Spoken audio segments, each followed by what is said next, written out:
Yo, what's up? This is Jay Dennis, and I'm back with another ranked and reviewed video. I'm out running an errand right now, and I have about maybe half an hour to 40 minutes, so I'm just saying, fuck it. I'm gonna record this video here. It's the first ranked and reviewed in my car. I'm just dying to do this one, and I've had the ranking ready for about a week or two now. I was on the fence about doing something longer or shorter, because this is a band with a lot of albums, and a band where I have strong opinions about every album. So I'll just say this is going to be a longer video, but if you want to go straight to the ranking, I will put it either in the description or in the timestamps in the comments, or if I'm feeling nice enough, maybe I'll even put it in the video itself. But if you want to watch the entire video, please do that, because I like to think I got some decent insights on one of my all-time favorite bands, Megadeth. Yes, this one has been a long time coming. I've had a ranking for this band for like well over a year, but I recently went through and redid it in the style that I've done every other one, where I listen to the albums, rate all the songs, then scored the albums, and then, for the most part, my ranking was about the same as my mock one a year ago, but a couple things have changed.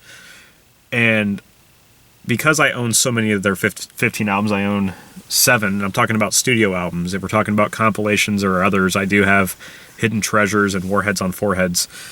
But because I have so many of their albums, let's take a look at them. Yes, so pardon the glare. Again, I'm in my car, but as you can tell from these ridges right here, I am doing original versions of these albums. I got So Far So Good So What, Peace Sells. Again, those are original 80s albums, not the 2004 remasters. Unfortunately, I could not get the original Rust in Peace just yet, but I think they both sound great. But I will be talking about all the original versions on this ranking. I just happen to have the remixed, remastered 2004 version. Countdown to Extinction, again, got the ridges. That means it was from 92, or at least it was in circulation during the 90s. I got most of these at a used record store. Same thing with their late 90s albums, which I'm actually a huge fan of. The original Cryptic Writings and the original Risk. There's no mouse or cat on this one. That's the Mousetrap. That's the original Risk. And then, of course, Dystopia. Dystopia was like the first one I ever owned. So yeah, today I'm going to be doing their 15 albums. And again, I'm going to go over everything. Favorite songs. Why it might be on a, certain spot on the list. And as always, I've checked other lists. I think there's some consistencies between my rankings and other people's, but I think what you'll find is there's quite a few albums on here that are very much differently placed than what you'll normally see. They're underrated albums, overrated albums, but Megadeth is one of my all-time favorite bands. I fucking love this band. All 15 of their albums mean something to me. And at 29 years old, I've been listening to them since I was 14. So, since about 2005, when I was a freshman, this band was introduced to me, and I've been listening to them for more than half my life now. But these last couple of years, it's really dawned on me how powerful they are and how much I really enjoy them, and they're definitely like in my top 10 favorite bands. But yeah, so I want to thank you guys ahead of time for watching this or watching any of my other videos. This is the one I'm definitely the most excited about doing. I haven't been this excited since, like, Korn. But again, I'm listening to Megadeth for a long time. I know they're putting out new material, and I just think now's the perfect time to do this. And yeah, let's go ahead and get started. Yeah, sorry about all the starting and stopping. The spread between the number 15 spot and the number 1 spot is a 7.92 out of 10, which means it's just barely on the cusp of good to great. So my least favorite album is still a really good album. And then, of course, the best album got, like, pretty much a perfect 10. So that's the spread. 15 albums between that. It's pretty crazy what it's going to be, so let's go ahead and get started.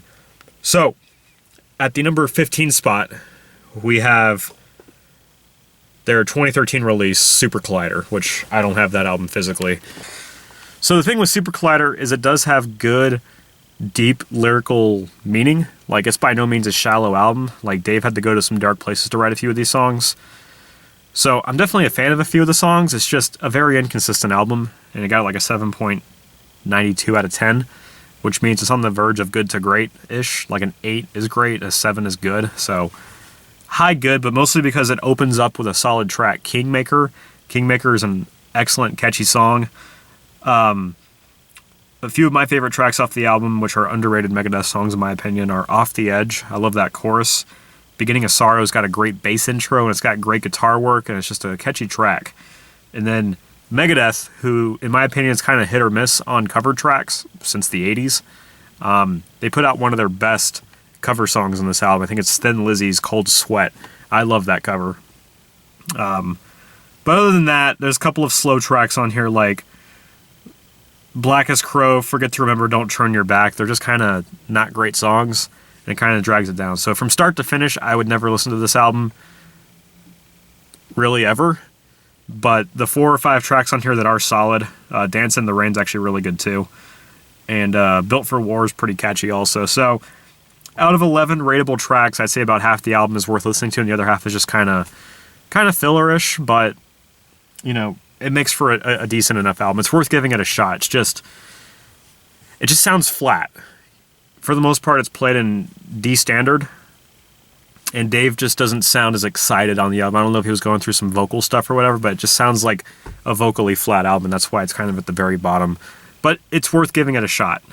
At the number 14 spot, which by the way, 14 and 15 were pretty damn close, but I'm going to give the edge to Risk.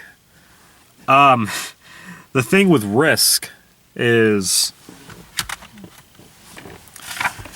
I know Dave Mustaine said that if he could go back in time and redo it, he would just release it under a solo name. But much like Metallica's Load and Reload albums, which are 2 other controversial or polarizing albums from the 90s that were released by once great thrash metal bands, the consensus that I've seen is that these albums have aged really well. And again, I got the original version of Risk with like the cool ass intro to Crush 'Em. Like, I don't know what the fuck that he was smoking when he changed certain things about the intros of certain songs with remixing and remastering. Like, the originals just sound better. I'd like to hear more about what happened with that 2004 process. Risk does open with one of their weaker opening tracks, Insomnia. It's, you know, kind of sets the stage for what the album's about. It's not a bad song, it's just not their best opening track. But Risk did kind of foreshadow what 2000s metal was going to sound like a little bit, like more mainstream metal. When I hear songs like Prince of Darkness or Ecstasy, especially since it's in the key of D minor, it makes me think of like mid-2000s Avenged Sevenfold. Just that like, it just sounds like something from Avenged Sevenfold self-titled, or like the chorus to Ecstasy with like the high-pitched like wow wow guitar parts. I don't know if anybody else heard that. That's what I hear and what I think of. But yeah, Prince of Darkness is a fantastic song, and so is, like, my favorite track on the album is oddly Breadline. I know that it's on paper one of their more hokey songs, and it's kind of like a generic sounding like alternative 80s rock ballad or something, but I think it's catchy. I think it's got some merit behind it, and I actually like the song. This album has a few of their worst tracks, though. It doesn't have their worst track, but it has a few of their weaker tracks. The Doctor is Calling. It's got good guitar work and everything, but it's just such a slow and weird song. I feel like if there was different vocals attached to it, it could have been something a lot greater. And it does have a solid guitar solo. Like Super Collider, it's kind of an inconsistent album, but it has less dips, and because it was released in 1999, it's kind of more potent and more forgiving for a band still kind of in the middle of their career to do something that risky. Literally, it was a risk. Versus like 2013, where they put out something like that. It seemed like rushed versus like real, true experiment. Because Marty Friedman wanted Risk to come out the way it did. Marty Friedman, the freaking guitar wizard, was the one that wanted to head in a poppier direction, which is why he ended up leaving Megadeth. But there's a couple of solid tracks in a row. I'll Be There, Wanderlust, and Ecstasy are all good songs. But then it takes a dip with the song 7. 7 is one of Megadeth's worst songs. I still gave it a 6.8 out of 10, which just means it's okay. It's got a couple of catchy, like, classic rock riffs in there, but it's just kind of a flat song other than that. Like, Megadeth, they're at the top of the game when it comes to writing music, and Dave Mustaine's just a fucking icon, so for him to put out trash is, like, unheard of. But with regard to the standard of the rest of the discography, songs like Seven really fall short. But then it ends with Time Beginning and Time End, which are both solid tracks. So all in all, Risk, just like Super Collider, got a similar score, a 7.92. But I think it's slightly better. And I got quite a bit of, nostalgia value from this album. Not nostalgia, but sentimental value. I listened to this album quite a bit when I first started my new career, so that's the number 13 spot. Or sorry, 14. 13 spot, which is... This is where shit's going to get dicey, but just kind of bear with me. At the number 13 spot, we have Rust in Peace. Now, hear me out, but I have objective reasons as to why I believe Rust in Peace might actually be one of the most overrated metal albums of all.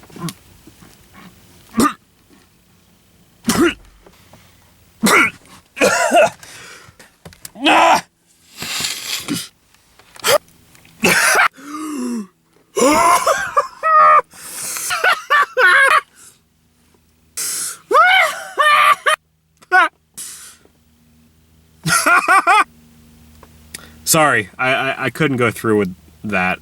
How many ranked and reviewed videos have I done yet, and I haven't pulled the whole amazing album is that low on the list gag just yet? Ooh, I almost got you.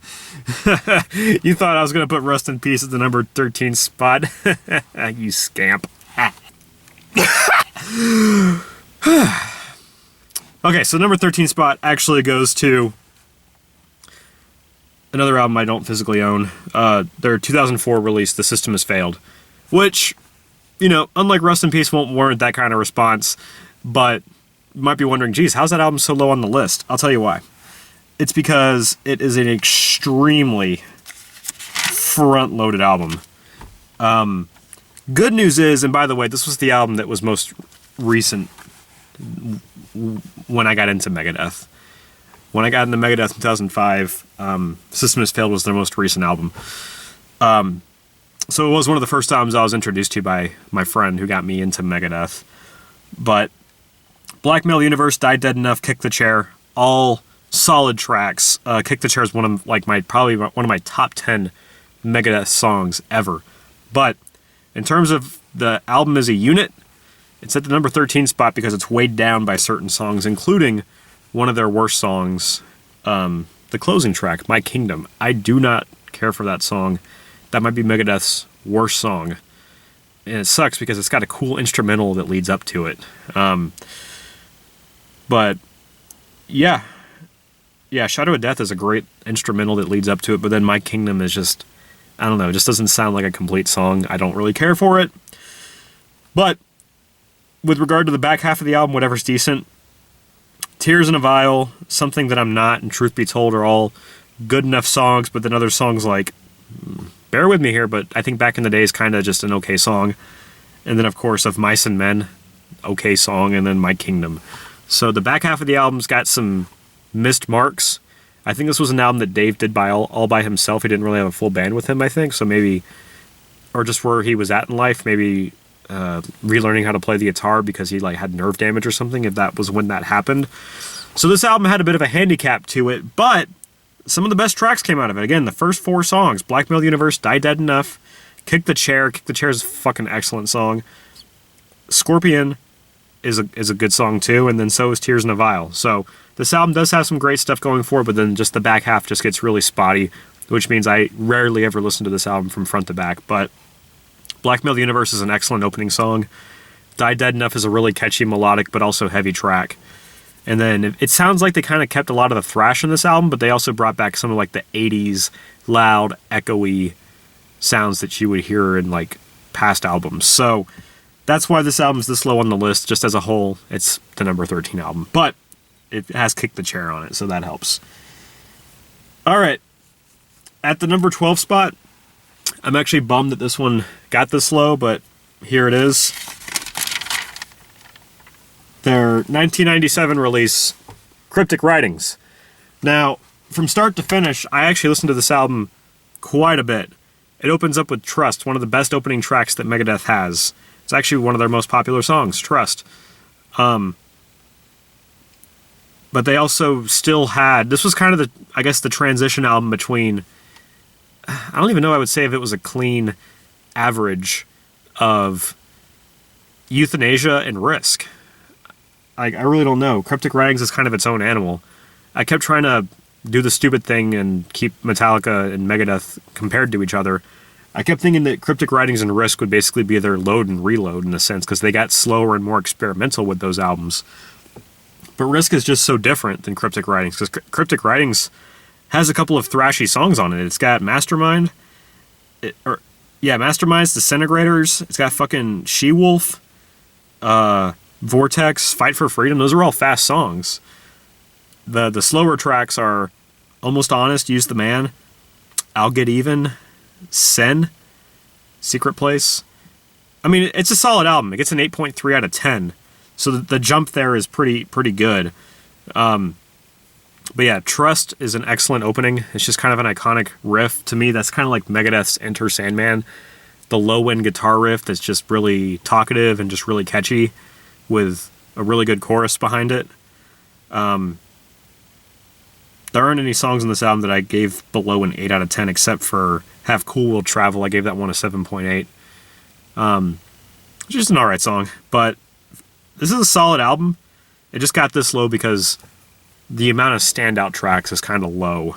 You know, Trust and Mastermind are the only ones that got above an 8.5, but the rest of the album kind of averages out around an 8.2 and 8.3, which is why it's the number 12 spot. But as an album, I enjoy it quite a bit, and I listen to it from front to back quite a lot. So that's the number 12 spot.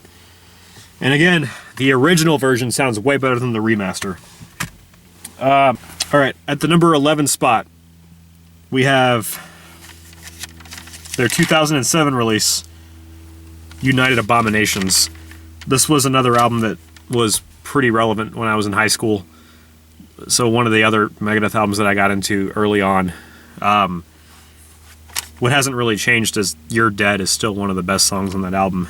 This one just got marginally better, like a couple hairs better than Cryptic Writings. But it's because United Abominations is definitely more inconsistent. It's kind of like The System Has Failed, but where it's got like a couple of really good standout tracks, but then it's got a couple of weak tracks that really, drag it down. Blessed Be the Dead, America Stan, and I guess a Tout Le Monde. I don't know why they redid that song. It didn't really add anything to the album. But it has one of their best songs, one of their top 10 songs, Washington Is Next. I fucking love that song. And of course, Never Walk Alone is a solid single too. But You're Dead. What else? And I guess Sleepwalker. Yeah, so it's a solid album. It's definitely better than what they put out in 2004. They kind of just kept the guitar work going really well. Dave sounded good. The entire theme of the album sounded really good. It was really political, really well written.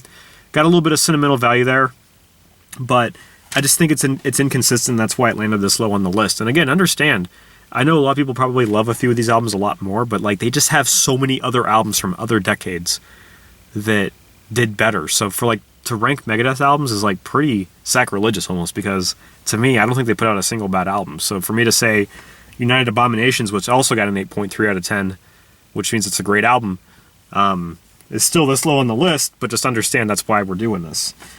So yeah, definitely worth listening to from start to finish, but for me, again, out of 11 rateable songs, I'd say about maybe 7 or 8 of them are solid. A few of them are great, but then the other ones are just kind of fillerish, which is why as a unit, it's this low. At the number 10 spot, we have their first release, Killing Is My Business and Business Is Good. Got 8 solid tracks here. As a first release, oh god, this album is just iconic, and they've never put out an album like this again. The creativity, the uniqueness, not just the raw sound, but like just the style of thrash and speed and everything associated with this album the weird guitar riffs that you would never hear those kind of riffs from Dave Mustaine again. Like, my favorite tracks off this album are Skull Beneath the Skin and Looking Down the Cross. Looking Down the Cross is a sleeper of a song. I fucking love that doo-doo-doo. Like, he's literally plucking the both E strings. It's like a weird octave riff. Not an octave chord, but just like an octave riff with some tapping going on. And it's just dark, it's evil, it's like really sitting in the middle of what's going to be like 80s thrash metal. They got an 8.33 out of 10. Every song actually did quite well except for These Boots. This was one of the albums that had a cover song that dragged it down. I think These Boots is the worst song on the album, but every other track is great, to say the least. You know, that piano intro with the guitar solo leading to Love to Death, you know, Last Rites, Love to Death. Every other track, Killing Is My Business, Skull Beneath the Skin, Rattlehead, Chosen Ones, Looking Down the Cross, and Mechanics. All great songs. So for a first release, this is insanely good, but it was really just going to showcase what was to come, which is why it's kind of sitting comfortably at the number 10 spot, because if it wasn't for These Boots, this album probably would have ranked higher. It's an excellent first album. At the number 9 spot, this one might surprise a few of you, but I actually really like this album quite a bit, is another one of the albums that I was first introduced to because of the time that I started listening to Megadeth. Their 2001 release, The World Needs a Hero. Probably like the third or fourth album that was introduced to me by them. And again, it was relatively recent by the time I got into them in 2005. The World Needs a Hero at coming out in 2001. When I hear this album, it really does sound like a time capsule, because for me, music and memory, and probably a lot of you too, music and memory, they are really connected. And when I hear the songs off of The World Needs a Hero, it just sounds like a place in time where it just sounded like 2001.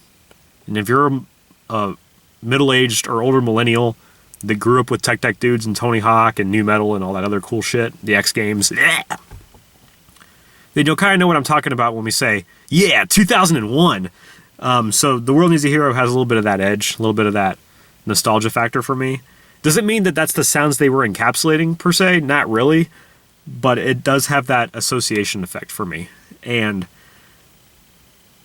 even though it's a little bit of an inconsistent album, every other song, at least every other song, say out of 12 songs, at least 6 of the songs fucking slay. Like, even though Disconnect is not one of the best opening songs, it's still good. And I do like the guitar solo, even if it's kind of simple, I do like it. I forget the guy's name. He was only a guitar player on this album. I thought he did a great job. But the title track, The World Needs a Hero, I actually like it quite a bit. There's no other song like that.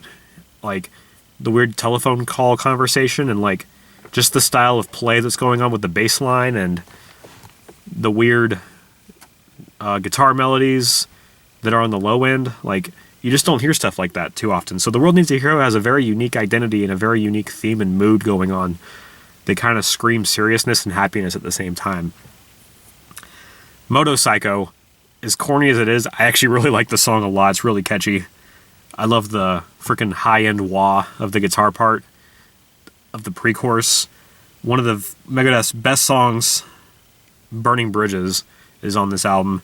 Really great, catchy chorus with a lot of great, catchy lead guitar melodies going on there.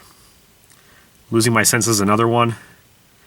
It's just, this album is just chock full of really good guitar melodies that complement Dave's vocals and lyrics. There's a lot of catchiness on this album, which is why I like it.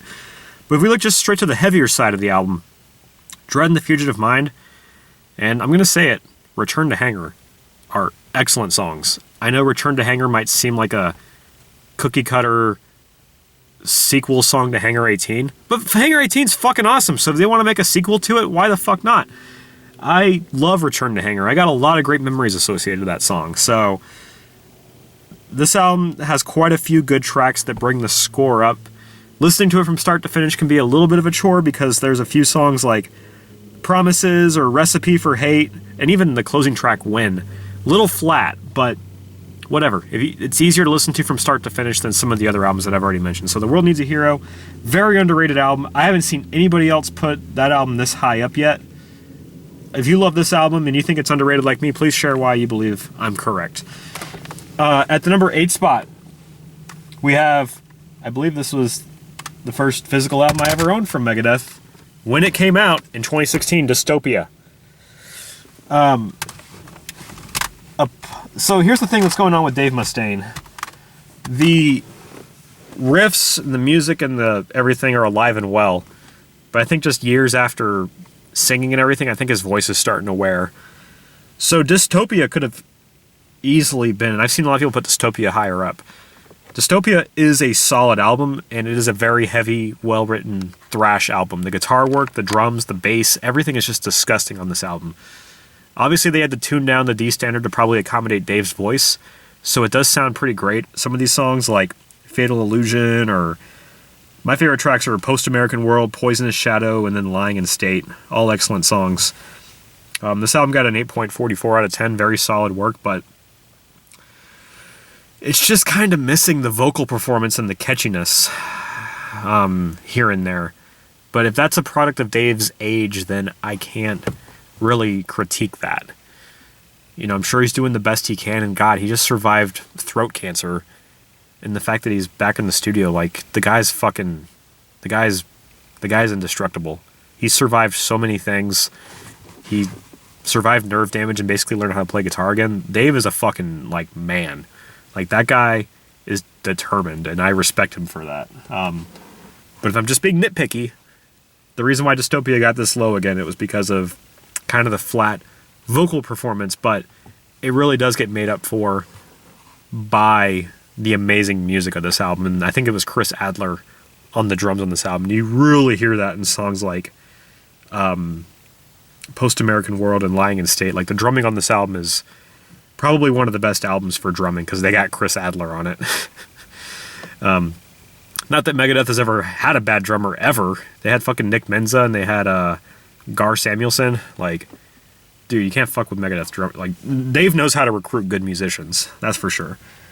But Dystopia is a great album. Got a lot of great political themes, and it definitely showcases that musically they're still at the top of their game. We'll see if the new album has more exciting vocals. They're not bad in Dystopia. They're just not as good as the past albums.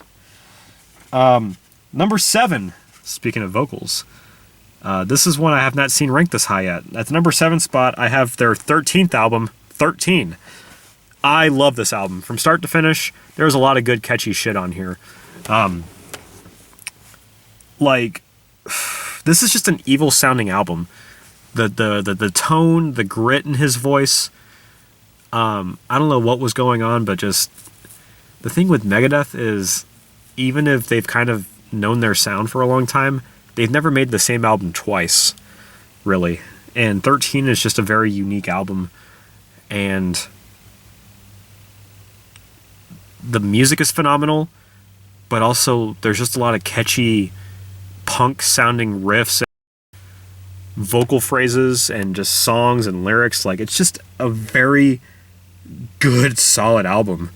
Like, this is where the albums that we're getting to now are like high to top, like, god tier albums at this point. These next 7 albums are like fucking incredible. So 13 got an 8.53 out of 10. There's quite a few songs on here, like Whose Life Is in Any Way Never Dead, Wrecker. Wrecker's definitely my favorite song. She'll wreck it! Like, I fucking love that. Trying to think what maybe drug this album down. Nothing. It's just a pretty solid 8.5 album across the board. The only thing that probably could have elevated this album higher was if there were a few more excellent tracks that didn't really exist on this album, except for the song Wrecker, in my opinion. But there weren't any weak tracks. It's just a very solid front-to-back album. It's got a very pissed-off intro with Sudden Death with the soloing and then the vocals. Like, Sudden Death is just an excellent opening track. And then Public Enemy No. 1 is catchy. I think it's We the People. One of these songs has existed since the 90s, but it finally came out in an album. But yeah, I think 13, much like The World Needs a Hero, is a very underrated album. And when I see people put this like in their bottom like 4 or 5 albums, like at the very bottom, I'm just like, how? It's got the evil sound. It's got the I don't know. It just sounds like an unholy album, and I love it. 13 is awesome. Give it a listen. Number 6 is its predecessor, the 2009 release, ENDGAME. Fucking ENDGAME, man. They got really, really heavy with this album. This is one of their heaviest albums. Like, they brought the brutality, the speed.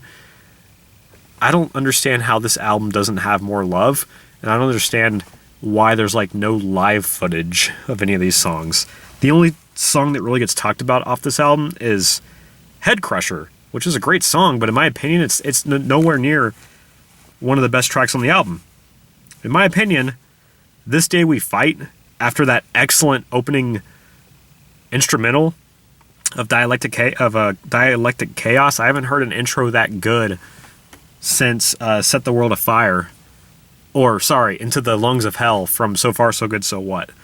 ENDGAME is just a much more modernized, more pissed off, more refined version of So Far So Good So What. And I said more refined, you might be wondering, oh, well, how come that album scored higher? Obviously, I'll get to it.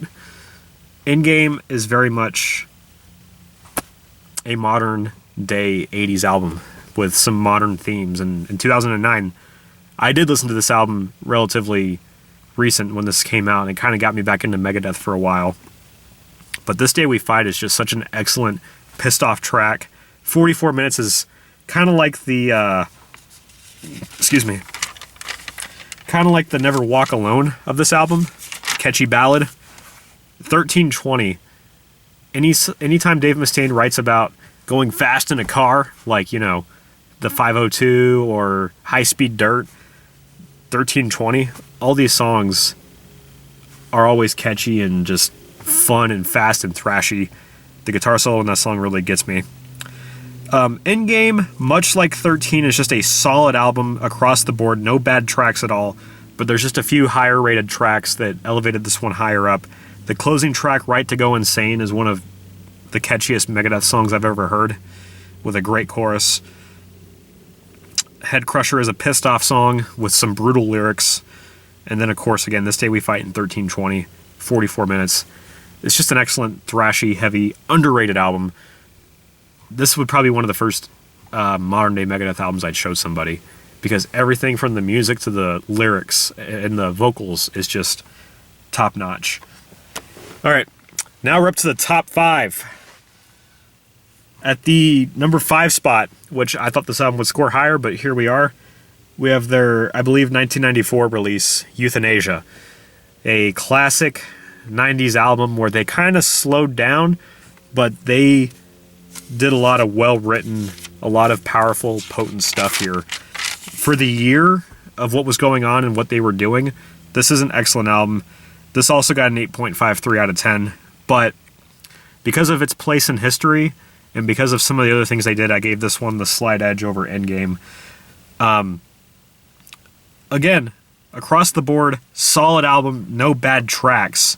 It's just how many songs broke the... What really makes an album top tier on my list is how many excellent songs are there that break the 9 out of 10 or even get a 10 out of 10.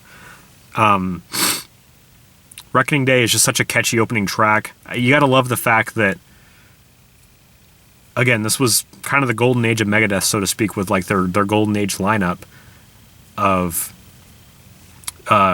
David Ellison, Nick Menza, and Marty Friedman.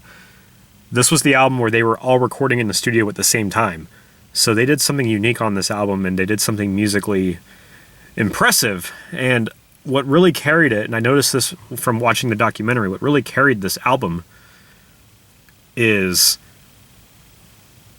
as great as the vocal performance was, as great as the creativity was, and how potent it was in the 90s during certain eras, it was, for the most part, Marty Friedman's lead work that really carried this album. He said, okay, now the music's recorded, the vocals are recorded, I'm going to add my little bits and pieces, I forget what he called them, but that's the lead guitar parts. really made this album sing quite a bit. One of my all-time favorite Megadeth songs, which it sounds like I'm saying that for every album, but it's not true. Not every Megadeth album, of course, has a top 10 song. That would be impossible. There's 15 albums. One of my all-time favorite Megadeth songs with a 9.2 out of 10 is Addicted to Chaos. I fucking love that song. I love that chorus. I love that low-end melody. Blood of Heroes, Family Tree, I Thought I Knew It All. All amazing songs. Victory's a great song where he gives a nod to every single Megadeth song and album in the past, which is pretty cool. But yeah, this just sounds like an early 90s experimental metal album, and it was just really well done. I love Youthanasia. Of course, the original A Tout Le Monde is a great song, too. The only reason why this album didn't score any higher is just because there's a few tracks, like, they're still great, but they're just not excellent. Elysian Fields, the title track, and Black Curtains. They're all great songs, but the score just kind of weighted down a little bit, which is why I didn't get, like... I thought Youthanasia would be, like, my third favorite album, but it's actually my fifth. So, but it's got some of my most favorite tracks, and it was from my favorite era of Megadeth. So, that's that. At the number 4 spot, we have... Peace Sales, but who's buying? Sorry, I'm getting... I'm starting to get tired from talking this much. Another one of the first albums that I got into from Megadeth, Peace Sells, a fucking iconic 80s thrash metal album. You just can't fuck with Peace Sells. It's got Wake Up Dead. It's got the title track, Peace Sells. Like, there's just way too many iconic 80s thrash metal songs on here. He's got, Wake Up Dead with the spider chords and the da-na-na-na-na-na-na, and then Peace Sells with that bass line. But upon re-listening to the album, it really occurred to me, a couple of excellent tracks are on this album. And this is kind of your traditional 80s thrash metal album where there's only 8 tracks. But Good Morning Black Friday is an excellent song. 9.1 out of 10. I fucking love that song. I love the progressions. I love the time changes. It's just a very well-written song with some phenomenal guitar work, some evil themes in the lyrics. And then, of course, the closing track, My Last Words. Another excellent track. There's just such great, clean, and heavy guitar here. And then, of course, even though I just talked about the golden age of Megadeth band members, you cannot ever not give love to Chris Poland and Gar Samuelson. Chris Poland, a lot of people actually argue that Chris Poland was Megadeth's best guitarist. And a lot of people love Marty Friedman. I love Marty Friedman too. But just watch a video of Chris Poland soloing. The guy's a fucking genius. Like, as much of... I could do a separate video about Megadeth's guitarists. And of course, the guitarists that have existed in Megadeth in the 2000s and 2010s have been excellent also. But god damn it, freaking Chris Poland, man. His playing is just so smooth and heavy at the same time. So the solos in Peace Sells and of course Killing Is My Business just sound amazing. But the only reason why Peace Sells probably isn't their best album, or their second best, or their third best, is because, once again, weighed down by a decent cover. I Ain't Superstitious, not a great song. So, every other track fucking slams. Fucking great. But I Ain't Superstitious weighs it down. Otherwise, this album probably would have gotten like a 9 out of 10. But, the other 7 songs are amazing. And that's why Peace Sells, But Who's Buying, an iconic 80s thrash metal album, is the number 4 spot. But what about number 3? The other iconic 80s thrash metal album. So Far, So Good, So What? This one ended up coming out quite a bit better. This is one that I thought would be like at the number 7 or 8 spot, but when I re-listened to this album, it just did way too well, and it's got a good cover. So that's what did it. It was the cover song. But like I said earlier, Lungs of Hell is an excellent opening track, and then Set the World on Fire, Set the World Afire is just a classic thrashy Megadeth song, but like, it's just a solid album. Anarchy in the UK is a great cover. Mary Jane is a great indicator of what 80s thrash metal and then some of the more ballady stuff sounded like. But then 502 is one of the best thrash metal songs they've written. In My Darkest Hour got a 9.2 out of 10. That is just a classic, powerful, heavy ballad. with thrash from Megadeth, and then of course Liar, and then the best song on the album is the closing track, Hook and Mouth. So the biggest reason why it's important to listen to the classic version of this album is because the drumming sounds way better. You actually get that 80s sound from the snare drum, like with the powerful echo, the from the snare. That exists on the original version. It doesn't exist so much on the remastered version, but as soon as you hear the original version of Hook and Mouth, you are just banging your head the whole fucking time. And that's what elevates this album to the number 3 spot. Best album of the 80s from Megadeth, in my opinion. But doesn't mean Peace Sells or Killing Is My Business aren't fucking fantastic albums either. So, we're down to the top 2 now. And like I said, the top 2 and the bottom 2 generally agree with what I've seen a lot of people say already. But which one goes where? So, at the number 2 spot, we have Countdown to Extinction.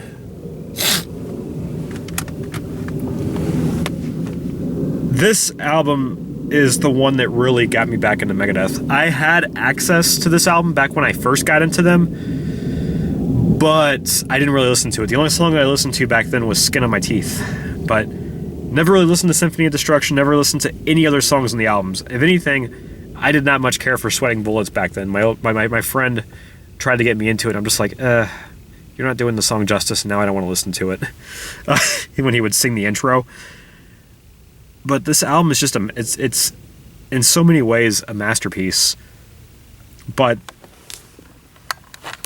this is kind of where we really get to like my true favorite Megadeth songs. When I re-listened to this album and got back into Megadeth, there are 2 songs in this album that really, really elevate this one almost to the tippy top. It's not their fastest and heaviest album, but there's still quite a bit going on here. But this, we'll actually say 3 songs. This Was My Life, the title track, Countdown to Extinction, and Psychotron. Those 3 songs are such sleepers. When people think of Countdown to Extinction, all they think about is Symphony of Destruction or Sweating Bullets. The singles on this album are awesome, but it's the non-singles that really do it for me. Psychotron, I gave that song a perfect 10 out of 10. I love that chorus. I love the guitar work. I love the lyrics. I love the solos. I love the outro. It's just such an evil, disgusting, catchy, also kind of simple song. It's not particularly a difficult song to play on guitar. Well, it's a German Shepherd. But I love it. And again, This Was My Life is another one that's just like that. Yeah, all in all, Countdown to Extinction from front to back. The only place where it might suffer, and Rob Arnold of Chimera might disagree with me for this, or some of you guys might disagree with me for it, but I think the album kind of dips at the end a little bit. Every song on this album got, above an 8 out of 10, but Captive Honor and Ashes in Your Mouth both got an 8.3 out of 10. Those are the lowest ranked songs on the album. So, relative to the rest of the album, it kind of dips at the very end. If it didn't do that, it might have gotten the top spot. But I also think Sweating Bullets is kind of one of their weaker singles overall. That might sound sacrilegious, but I get the brilliance of the song, or why it might have been so potent back in 92. But I think Foreclosure of a Dream is a better single. I think Symphony of Destruction is a better single. I like Architecture of Aggression a lot. High Speed Dirt's a great thrashy song, and then Skin on My Teeth is a great single. So if there's 3 songs on this album that fall below an 8.5, they're all still worth listening to. The album as a whole is the number 2 spot. But it's those really high-rated songs like Psychotron and This Was My Life. Those are the songs that resonate with me the most. And now to do it some more justice, we are back with the number 1 album. Rust in Peace! I forgot to bring it, but I actually bought the book that Dave Mustaine just put out. Maybe I'll add it in or something, but I bought the book that's about Rust in Peace. This is the album that started it all for me. This was the album that started it all, man. Rust in Peace. I'm not going to be breaking any ground here with what I'm going to say. Rust in Peace is a fucking masterpiece. From start to finish, no blemishes. Even a couple of songs that used to not be my favorites, like Five Magics or Lucretia, you might be scratching your head like, how can you not like those songs?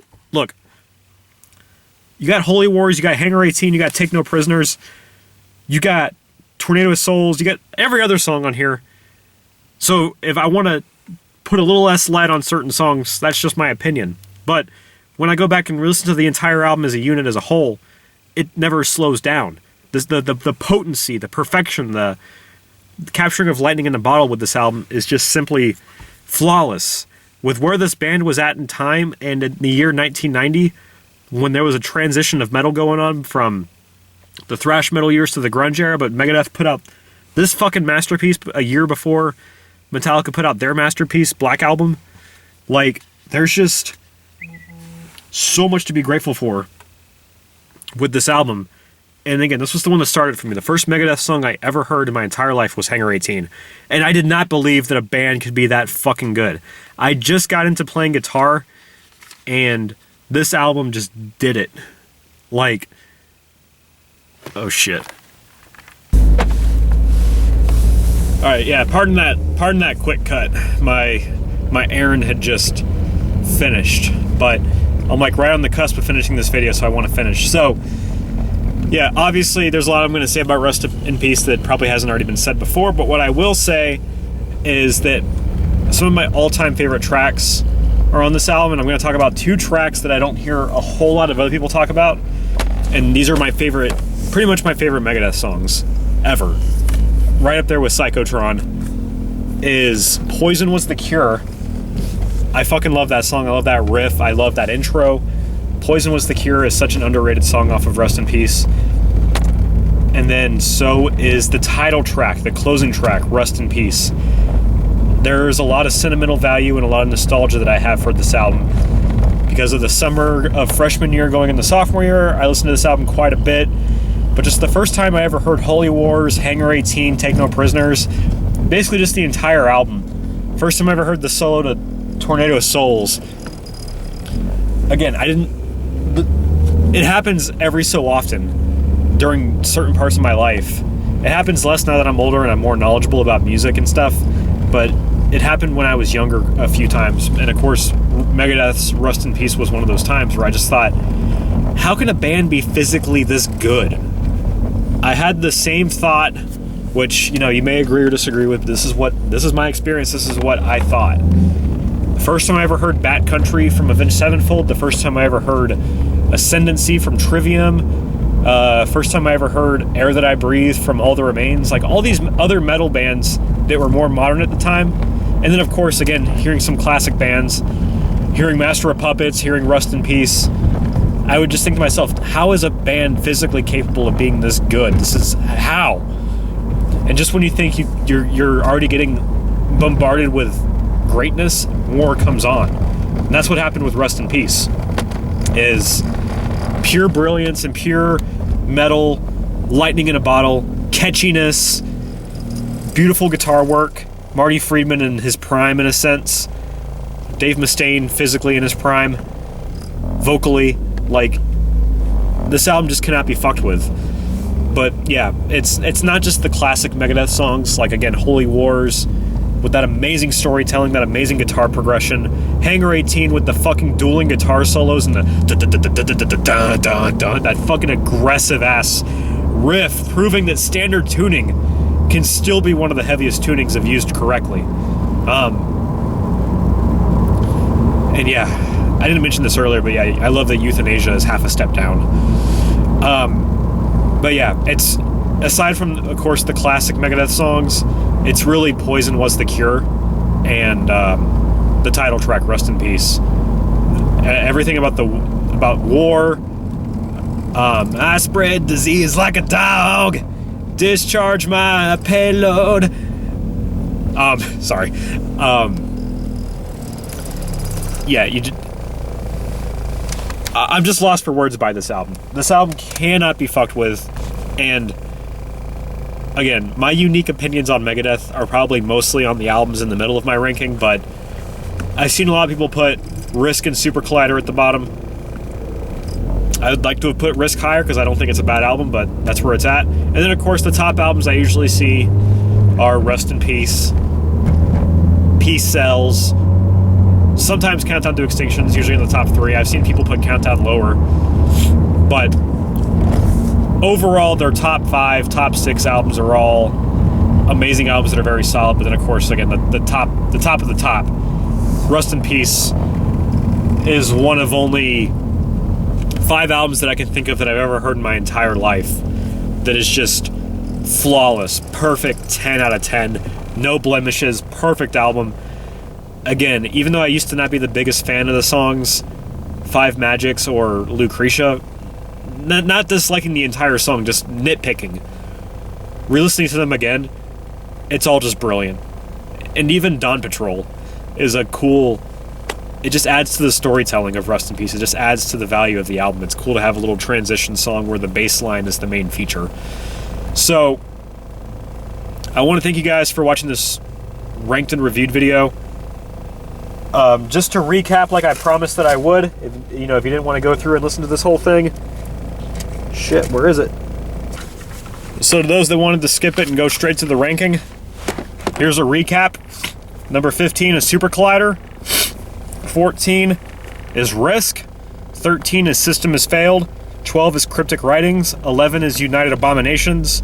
10 is Killing Is My Business and Business Is Good. 9 is The World Needs a Hero. 8 is Dystopia. 7 is 13. 6 is Endgame. 5 is Youthanasia. 4 is Peace Sells, But Who's Buying? 3 is So Far So Good So What? 2 is Countdown to Extinction. And of course, number 1 is the iconic Rust in Peace album. Rust in Peace, like I said, is one of 5 albums I can think of off the top of my head. I've listened to a lot of albums, a lot of music in my life. Rust in Peace is one of the very few that, for me, and millions of others, get a perfect 10 out of 10.